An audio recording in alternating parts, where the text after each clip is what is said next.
Guys, they've made it. They've made light and dark dragon rulers. Can you believe it? 2025 is everything I've ever dreamed of, dude. We're getting Necros support. We're getting light and dark dragon rulers. Next thing, they're gonna announce friggin' paleo support or something, dude. It's actually peak. 2025 is insane. I have purposely not read them yet. I've seen a bunch of people hype them up on Twitter, but I want to find out if they're actually that good.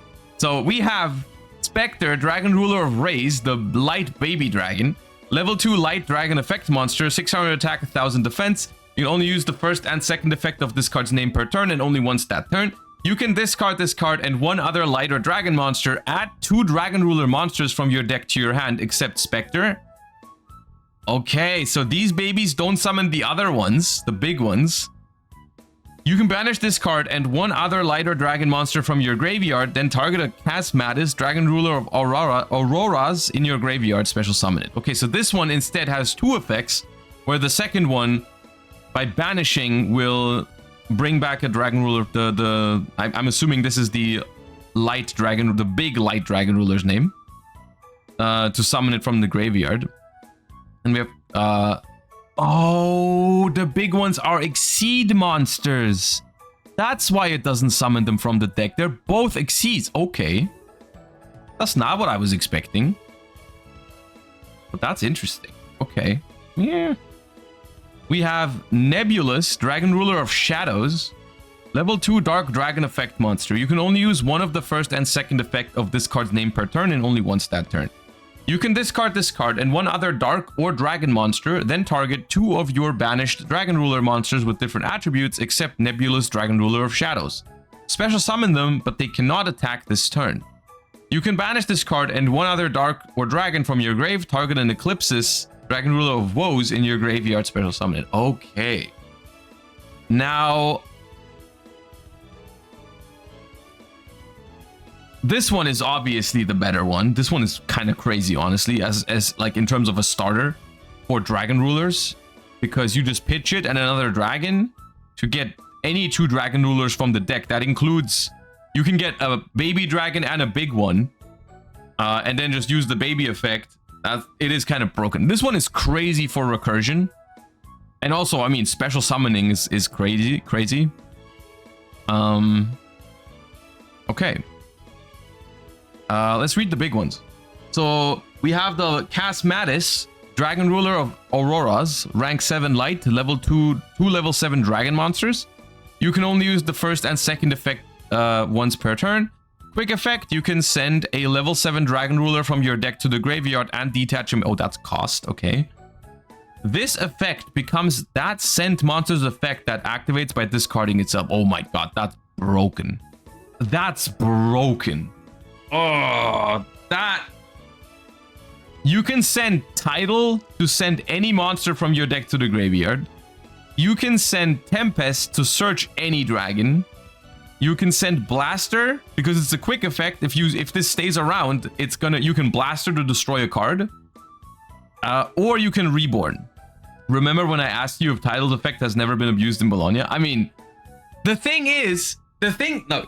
Okay, stop calling this card Beatrice 2, all right? Stop calling this card Beatrice 2. This card needs 2 level 7 dragon monsters, and Tidal needs to be in your deck. All right? This is not Beatrice. It is a good card, but it is not freaking Beatrice. Right? It's not generic, and it needs Tidal in your deck.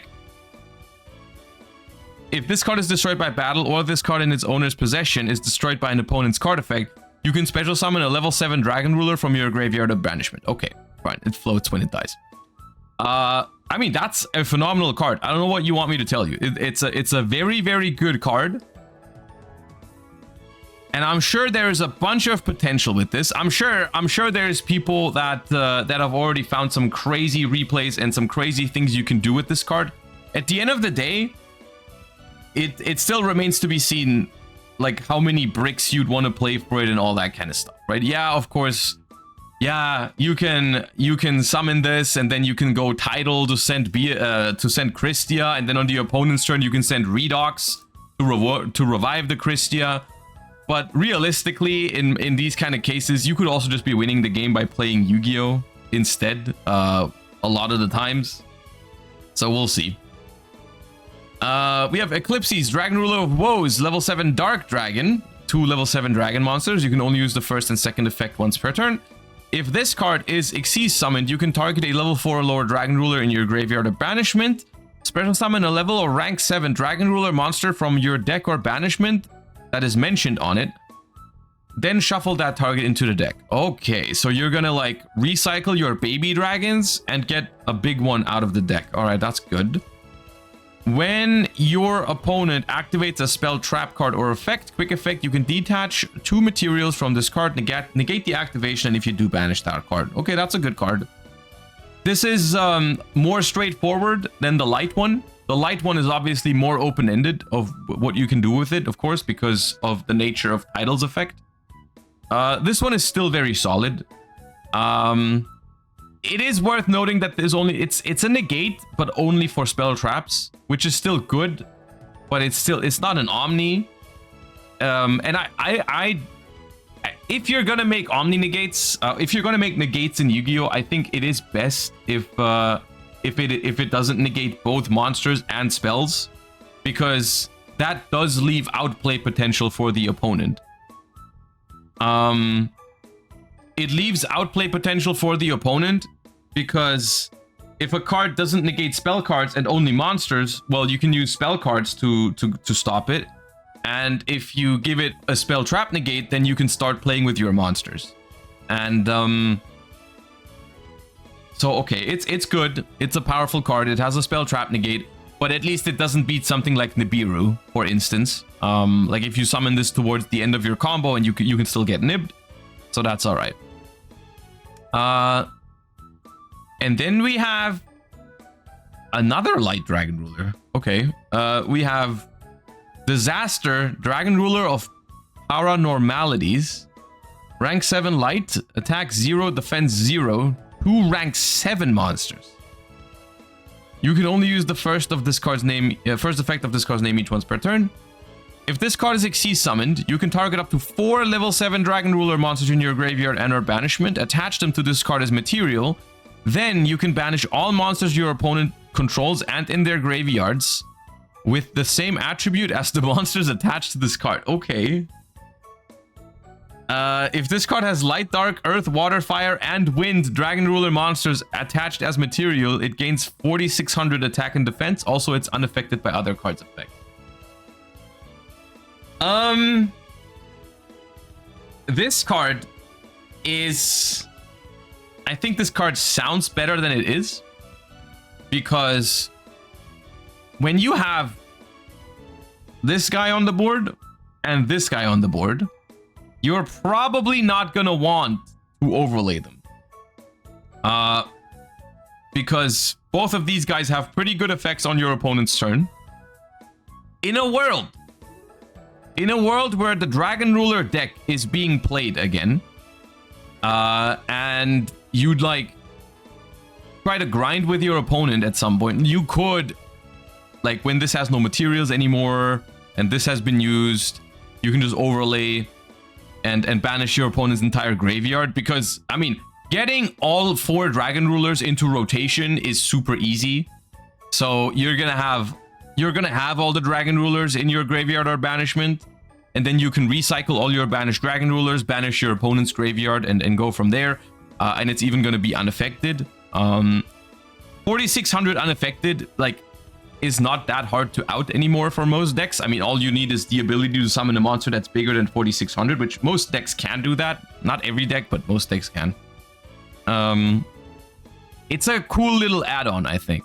It's a cool little bonus thing, cherry on top option that you'd probably want to play as a one-off, I think. And then we have Draco Calamity, quick play spell card that features the artwork's pretty dope. You can only use one of the first and second effects of this card's name per turn, and only once that turn. Special summon a Dragon Ruler from your hand, graveyard, or banishment. Then, immediately after this effect resolves, you can Xyz summon a Dragon Ruler monster using only Dragon Ruler you control as material. Okay, now that card. With that card, I can see it being much more realistic to Xyz summon this thing. Like, if you start with Casmatis and Eclipses, and then you use their effects on the opponent's turn, and then you flip over the quick play spell to overlay into the thing. However, yeah, I don't think there's a way to search it, because this is the last card, and none of these cards do search that card. But still, you might still play it. During your main phase, you can banish this card from your graveyard, then target any number of your banished Dragon Ruler monsters with different attributes, return them to the graveyard. Okay, so this is the kind of card. Now, look, we've talked about this. Okay, we've got a visitor. All right, where was I? I've talked about this in the past with Dragon Rulers.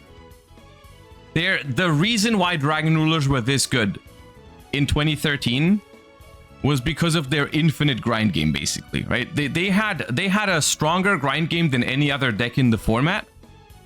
And these cards, I do like that some of these cards, I feel like, do lean into this concept. Obviously, in 2024 or 2025, when these cards come out, grind game, having a good grind game is not the only thing that decks need anymore, right? Like, decks need a little bit of explosiveness and a little bit of a more powerful end board than like Draco Sack Pass or something, which was like good in 2013 but is not in modern Yu-Gi-Oh. These cards, from what I'm seeing, they do give Dragon Ruler that, right? They do give Dragon Rulers a little bit of something to end on, right? Like within their own archetype, within the dragon typing rank 7 kind of pool, you can now, I mean, ending on the light Dragon Ruler and the dark Dragon Ruler, that is something, right? That is not a bad end board at all. It's gonna be a deck that's gonna, like, I am very curious to see how these cards shape the deck, like how Dragon Rulers are gonna be played. It is also worth mentioning that Spectre and Nebulous cannot be searched as easily, because obviously with the other Dragon Rulers, they all search when banished to search like a dragon of their own attribute. Searching a Dragon Ruler of the own attribute makes it super easy to find any of the other Dragon Rulers. With these ones, you can search them with Tempest, like when you have it and another another wind monster. But that's not gonna be as easy, right? This is cool though. I think this is very, very good. And I'm sure, like, I've already seen, I don't know if we can pull up a tweet real quick. I think it was Nets that made a tweet. I think it was just like ending on light and dark Dragon Ruler and Erratic Seal. The thing is, like, what people do kind of ignore in these kind of cases is how many bricks are required.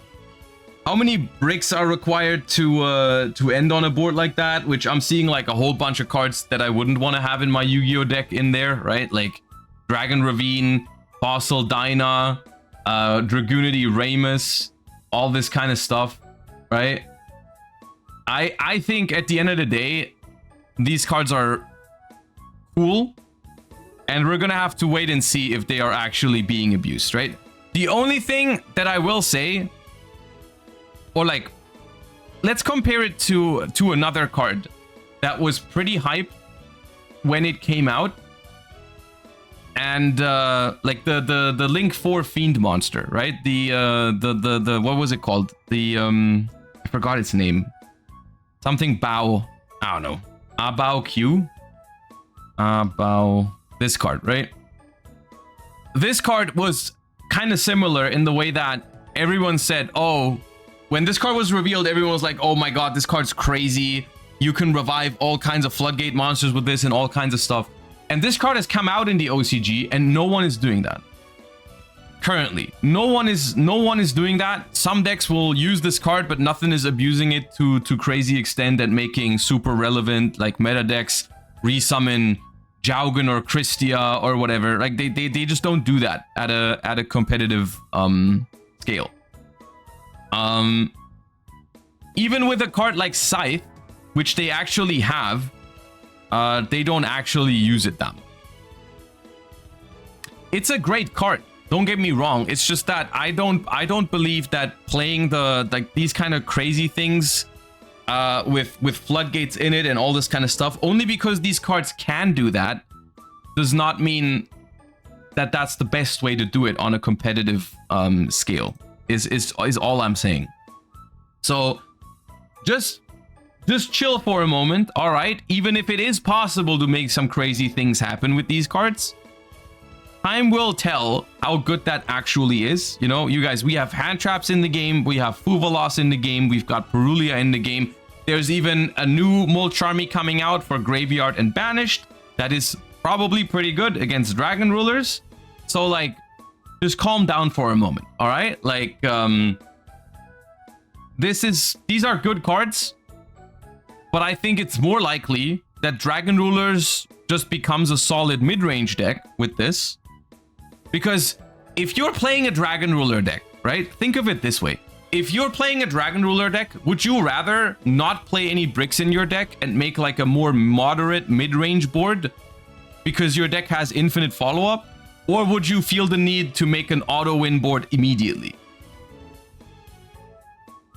That is not what, like, I think it's clearly the first option. I think it's clearly when I'm playing Dragon Rulers in my deck that have infinite recursion and all these kind of effects every turn, and have cards like these that bring back all your stuff from the Banished as well, I would always be making a mid-range board. I would always be making a mid-range board. I would not put bricks in my deck. I would just make a solid board, like kind of like the Fiendsmith deck. Like the Fiendsmith deck that I brought to recent events, like it doesn't care about making an auto-win board. It's not necessary.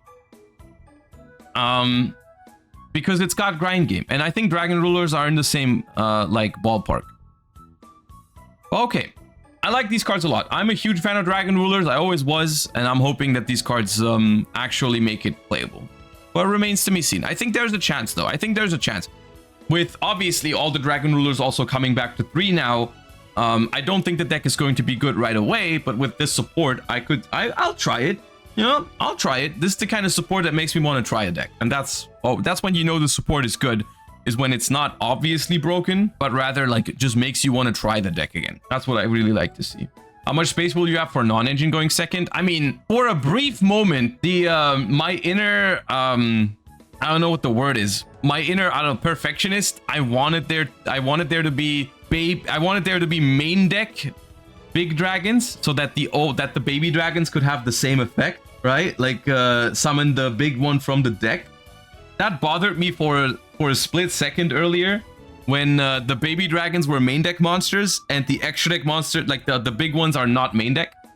However, I think that's probably better that way, for the sake of the playability of the deck. Because if you make another good light and dark Dragon Ruler for the main deck, it'd be so many slots in the main deck, right? Like if you would play all of the Dragon Rulers as 3-ofs in the main deck, the big ones, that'd be 18 already, plus the baby dragons, however many you play. Like you would barely have any slots for any other cards. Also, specifically the Dark Dragon Ruler, I think could never have been printed. It could not have been printed, I think, as like the banish effect of the big dragon. Like if they just gave it, if this card is banished, you can add a dark dragon from your deck to your hand. I don't think you can do that. You can do that with water, wind, fire, and earth, because there's not that many dragons of those attributes out there. Maybe you could have even done it with light, but I don't think you can do that with dark. Even with light, it would have been broken. There's broken light dragons out there. Holy, I don't think they could have done that. I don't think they could have done that. Yeah, Magnamood, Bestial Lubellion, Light and Darkness Dragon. Bruh, nah, I don't think they can, they could have done that. So I actually quite like this, the way they did this. I like it a lot. I like the fact that they made these Xyz monsters, you know? Let's hope that these are playable, because that looks very fun to play.